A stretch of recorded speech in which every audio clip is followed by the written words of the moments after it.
ناظرین اکرام، جنات کا آسمان میں داخلہ ممنوع، اس حوالے سے حضرت ابن عباس رضی اللہ تعالیٰ عنہ فرماتے ہیں کہ جنات آسمان کی طرف چڑھتے تھے اور وحی کے کلمات سنتے تھے، پھر ان میں 9 حصے اضافہ کر کے زمین پر پھیلا دیا کرتے تھے۔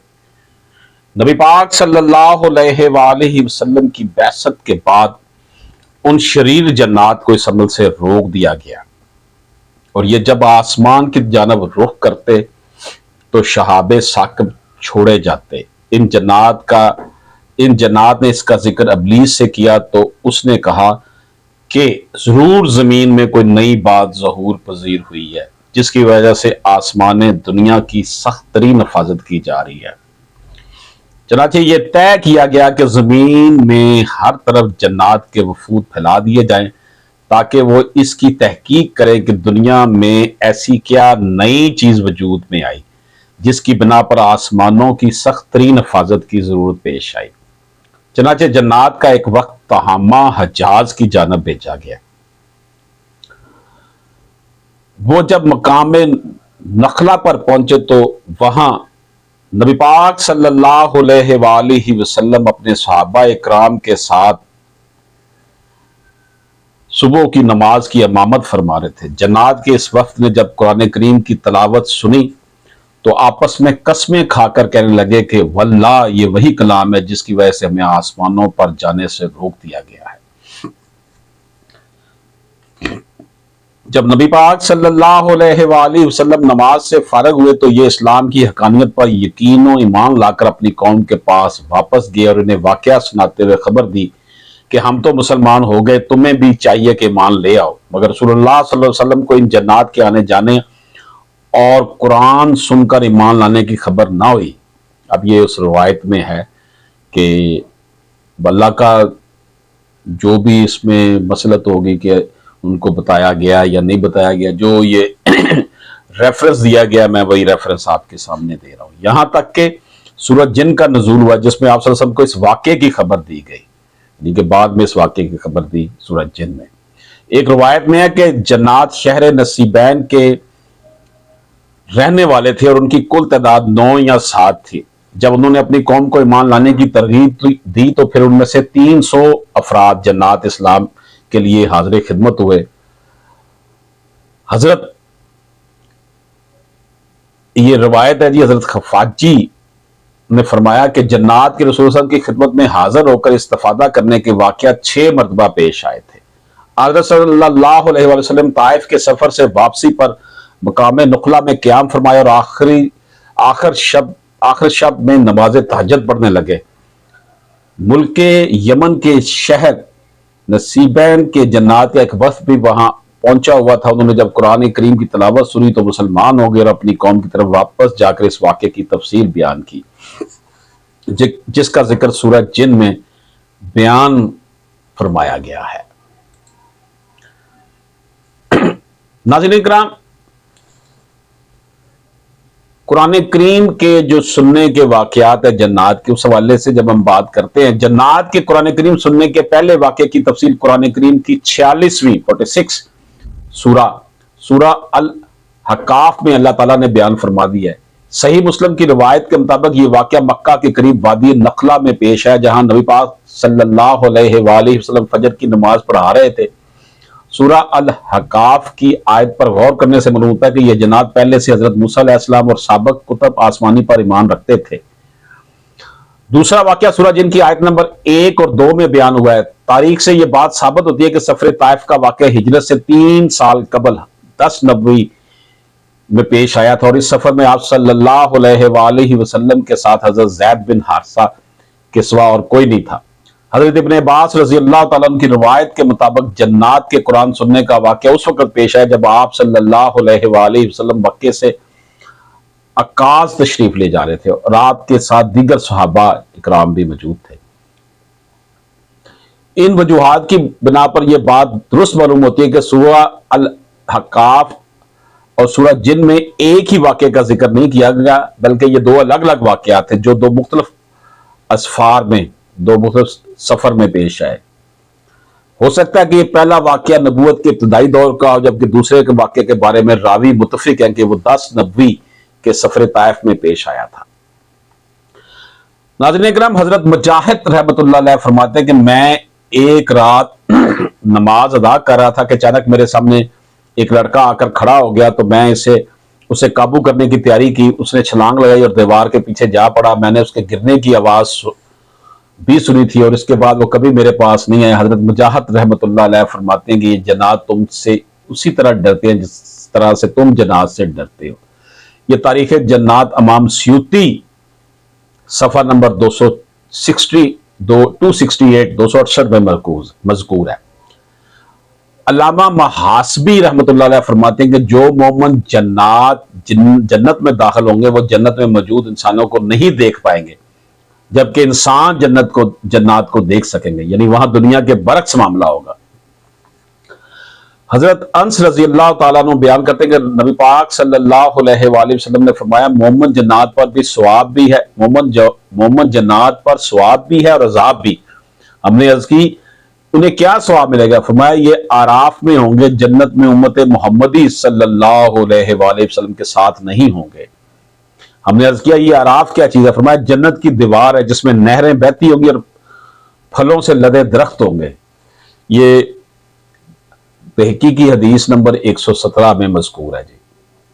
सैयदना अली मुर्तजा रजी अल्लाह तआला से मरवी है कि नबी पाक सल्लल्लाहु अलैहि वसल्लम ने फरमाया, तुम लोग अपने घरों में कुरान करीम की तिलावत किया करो। जिन घरों में कुरान की तिलावत होती है वो घरों के लिए बायस से खैर और बरकत बन जाता है और इस घर में मोमिन जन्नत रिहाइश अख्तियार कर लेते हैं। लेकिन जिस घर में तिलावत नहीं होती वहां घर वालों के लिए वहशत बन जाता है, खैर और बरकत कम हो जाती है और काफर जन्नत घर में बसेरा कर लेते हैं। कुंजुल अमाल हदीस नंबर 41525 ये रेफरेंस है जिसका। नबी पाक कुरान पाक में अल्लाह ताला फरमाता है कि ए जन्नत और इंसानों की जमात, क्या तुम्हारे पास तुम ही में से पैगंबर नहीं आए थे जो तुमसे मेरे अहकाम बयान करते, तुम्हें इस आज के दिन की खबर देते। सूरत अल-नाम सूरत 130 नंबर आयत। रसालत और नबूवत के मामले में जन्नत इंसानों ही के ताबे हैं, वरना जन्नत में अलग से नबी नहीं आए। अलबत्ता रसूलों का पैगाम पहुंचाने वाले जो है वो जन्नत में से भी होते हैं, जो अपनी कौम के जो है वो जिन्हों को अल्लाह ताला की तरफ दावत देते हैं और अब भी देते हैं। लेकिन एक ख्याल ये भी है कि चूंकि जन्नत का वजूद इंसान की पैदाइश से पहले का है तो उनकी हिदायत के लिए उनमें ही से कोई नबी आया हो। फिर हजरत आदम अलैहिस्सलाम के आने के बाद हो सकता है जन्नत नबियों के ताबे रहे हो। अलबत्ता नबी आखिर ज़मान हजरत मोहम्मद सल्लल्लाहु अलैहि वसल्लम की रसालत बहरहाल तमाम जिन्नों इंस के लिए है और इसमें कोई शुबा नहीं। तफसीर मौलाना यूसुफ सफ़ा नंबर 390 में यह मज़कूर है। ये रेफरेंस दे रहा हूं मैं। नाज़रीन इकराम, इरशाद रब्बानी, अगर तुम इंसान और कुल जन्नत आपस में मिलकर इस कुरान की मिसल लाना चाहो तो उन सब से इसकी मिसल लाना नामुमकिन है को वो आपस में एक दूसरे के मददगार भी बन जाए। ये सूरह बनी इसराइल आयत नंबर 88 में मज़कूर है। इसकी वजह क्या हुई? शार नज़ूल इसकी ये है कि मुशरिकीन ने कहा था कि हम चाहें तो इस कुरान की मिसल बना लें। इस पर यह आयत करीमा नाज़िल हुई और अल्लाह पाक ने उनकी तरदीद की कि खालिक के कलाम के मिसले मखलूक का कलाम हो ही नहीं सकता।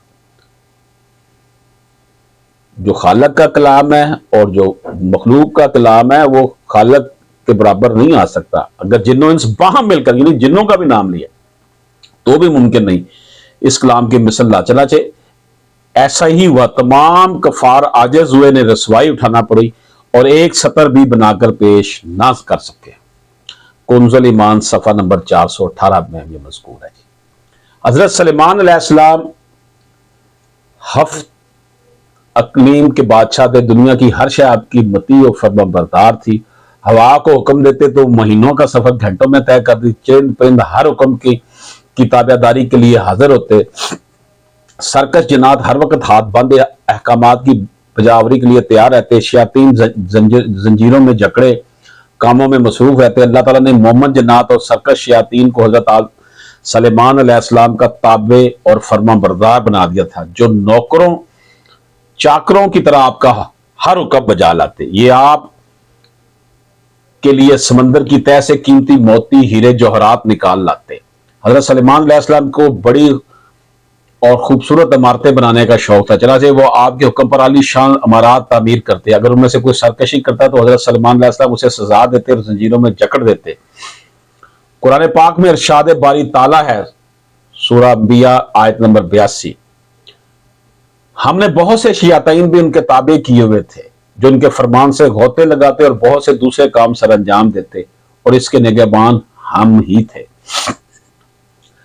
इन जिन्नों में दो तरह के जन्नात थे, एक तो अहले ईमान थे जो अपने नबी का हर हुक्म मजहबी फरीजा समझकर पूरा करते, लेकिन जो काफर थे वो अपनी कुफर और सरकशी के बावजूद हजरत सलमान अलैहिस्सलाम के ताबे रहते, लेकिन उनसे नुकसान का भी अंदेशा था।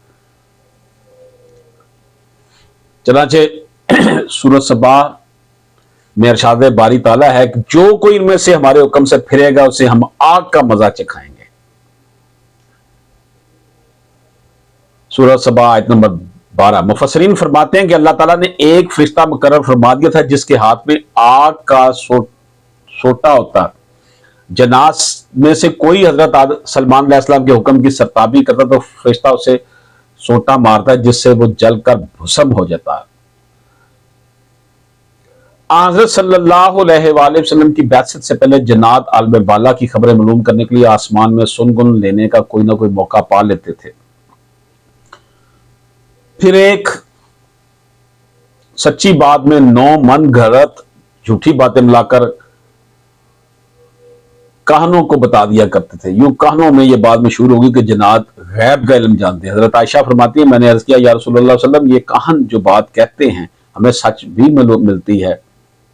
आप सल्लल्लाहु अलैहि वसल्लम ने फरमाया, ये बात हक होती है और उसे जिन चोरी करके अपने दोस्त के कान में डाल देता है और वो इसमें 100 झूठ मिला देता है। ये सही मुस्लिम की हदीस है जी, 122 124।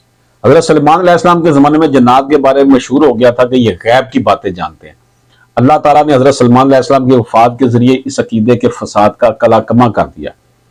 कुरान करीम में इरशाद बारी ताला है, फिर जब हमने उन पर मौत का हुक्म भेजा तो उनकी खबर जन्नत को किसी ने दी सिवाय घुन के कीड़े के जो उनकी असा को खा रहा था। बस जब हजरत सलेमान अलैहिस्सलाम गिर पड़े उस वक्त जन्नत ने जाना कि अगर वो गैब का इल्म रखते तो इस जिल्लत के अजाब में मुब्तला ना रहते। सूरत सबा आयत नंबर 14 में ये जनाब है। हजरत सलमान अलैहिस्सलाम के इंतकाल के 1 साल बाद तक जन्नत बैतुल मुक़द्दस की तामीर में मसरूफ है। वो दूर से हजरत सलमान अलैहिस्सलाम को अपने शीशे के कमरे में खड़ा हुआ देखते और सर झुकाकर अपने काम में मसरूफ हो जाते। जन्नत की यह मजाल ना थी कि वो करीब चले जाते। यहां तक कि 1 साल गुजर गया, तामीर बैतुल मुक़द्दस मुकम्मल हुई और अल्लाह ताला ने जन्नत के आलम गैब के दावे को अपने अंजाम पर पहुंचा दिया। तमाम दुनिया को जन्नत की बेखबरी और बेबसी का इल्म हो गया है। ये जी तफसीर है सूरत सबा की आयत नंबर 14 की। नाज़रीन इकराम, हजरत सफवान बिन सलीम फरमाते हैं कि जन्नत इंसानों के सामान और कपड़ों को इस्तेमाल करते हैं। पास तुम में से जो शख्स कोई कपड़ा उठाए या रखे तो बिस्मिल्लाह पढ़ लिया करें, क्योंकि अल्लाह का नाम महर है, मोहर है, यानी स्टैंप है। इस तरह से जन्नत इन कपड़ों को इस्तेमाल नहीं करेंगे। ये तारीख जन्नत इमाम स्यूती रहमतुल्लाह अलैह की सफ़ा नंबर 228 में जो है ना मज़कूर है। बिस्मिल्लाह जन्नत के सामने पर्दा है। हज़रत अनस रज़ियल्लाहु तआला से रिवायत है कि रसूलुल्लाह सल्लल्लाहु अलैहि वसल्लम ने फरमाया, गंदे मकामात खियातीन के रहने की जगह है। हज़रत अनस रहमतुल्लाह अलैह फरमाते हैं कि रज़ियल्लाहु तआला अन्हु फरमाते हैं कि रसूलुल्लाह सल्लल्लाहु अलैहि वसल्लम क़ज़ाए हाजत को जाते तो ये पढ़ा करते थे, ए अल्लाह मैं आपकी पनाह मांगता हूँ खबीस जिनों से और खबीस जिन्नियों से। ये मिशकात शरीफ की हदीस है जी, 337 मुत्तफ़क़ अलैह है। इमाम सईद बिन मसूर रहमतुल्लाह अलैह ने इस दुआ के शुरू में बिस्मिल्लाह के अल्फाज भी बयान किए हैं। अल्लाह ताला ने इंसान को अशरफुल मखलूकात बनाया, चनाचे जन्नत और शयातीन समेत दुनिया की हर मखलूक इंसान से खौफ खाती है। अल्लाह और उसके नबी सल्लल्लाहु अलैहि वसल्लम की तालीमात की रोशनी में बदतरीन जन्नत और शयातीन को शिकस्त फाश देना बहुत आसान है, लेकिन अगर जन्नत की वजह से कुछ लोगों को बीमारी या मौत लाहक हो जाए तो यह खुद अपने ऊपर जुल्म करने के मुतरादिफ है। جس میں جیلی پیر، فقیر اور سنیاسیوں کا بڑا ہاتھ ہے۔ جنات سے مقابلے کے لیے ذکر الہی، دعائیں، اعوذ باللہ من الشیطان الرجیم، استغفار کثرت سے پڑھی جائے، لیکن 5 وقت کی نماز ادا کرنا سب سے اہم ہے۔ ناظرین کرام، جنات و شیاطین کے خلاف مدد حاصل کرنے اور انہیں شکست فاش دینے کے لیے سب سے بڑا عمل آیت الکرسی کا پڑھنا ہے۔ انسان سے شیاطین کو بھگانے، جنات کے اقدامات کو باطل کرنے اور ان کی افات سے بچنے اور منفی عملیات سے محفوظ رہنے کے لیے آیت الکرسی میں بڑی عظیم تاثیر ہے۔ یہ مرگی کا بھی علاج ہے۔ حضرت ابو ہریرہ رضی اللہ تعالیٰ عنہ سے روایت ہے کہ نبی پاک صلی اللہ علیہ وآلہ وسلم نے فرمایا کہ آیت الکرسی قرآن پاک کی سب آیات کی سردار ہے۔ جس گھر میں شیطان ہو تو اسے پڑھا جائے وہ بھاگ جائے گا۔ ہر رات سونے سے پہلے گھر میں آیت الکرسی پڑھ کر حصار باندھنا بزرگان دین، اولیاء کرام کا معمول ہے۔ اس عمل سے صبح و صادق تک پورا گھر، ماں، افراد و اسباب ہر طرح کے انسانی و شیطانی شر سے محفوظ رہتا ہے۔ حضرت فتادہ رحمۃ اللہ علیہ فرماتے ہیں کہ جس نے اپنے بستر کی ٹیک لگاتے ہوئے آیت الکرسی پڑھ لی، وہ 2 فرشتے اس کے سپرد کر دی جاتے جو صبح تک اس کی حفاظت کرتے ہیں۔ یہ تاریخ جنات امام سیوطی رحمۃ اللہ علیہ کی کتاب صفحہ نمبر 217 میں مذکور ہے۔ ناظرین کرام، سورہ الفلق اور سورہ الناس قرآن حکیم کی یہ 2 آخری صورتیں ہر قسم کے شیطانی عملیات، جادو ٹونے اور نظر بند کا بہترین جو ہے علاج ہے۔ حضرت ابو سعید فرماتے ہیں کہ حضرت صلی اللہ علیہ وسلم جنات اور انسانوں کی نظر بد سے پناہ مانگتے تھے، یہاں تک کہ جب آخری 2 صورتیں نازل ہو گئی تو آپ صلی اللہ علیہ وسلم نے پڑھنا شروع کر دیا۔ یہ مشکات شریف کی حدیث 4، 5، 6 اور 3 میں مذکور ہے۔ ناظرین کرام، جنات کا قصہ آپ کی خدمت میں ہم نے پیش کیا اور اس حوالے سے ہم نے مختلف کتب سے بھی استفادہ کیا، اور آنریبل محمود میاں نجمی کے ویب سائٹ پر موجود آرٹیکلز اور نیشنل نیوز پیپر اور آرٹیکل جو چھپے ہیں ان سے بھی ہم نے ہیلپ لی، اور اللہ پاک سے دعا ہے کہ اس میں اگر کوئی غلطی ہوگی ہو کسی چیز کے بیان کرنے کی تو اللہ پاک معاف فرمائے۔ بہت شکریہ، اجازت دیں، خدا حافظ۔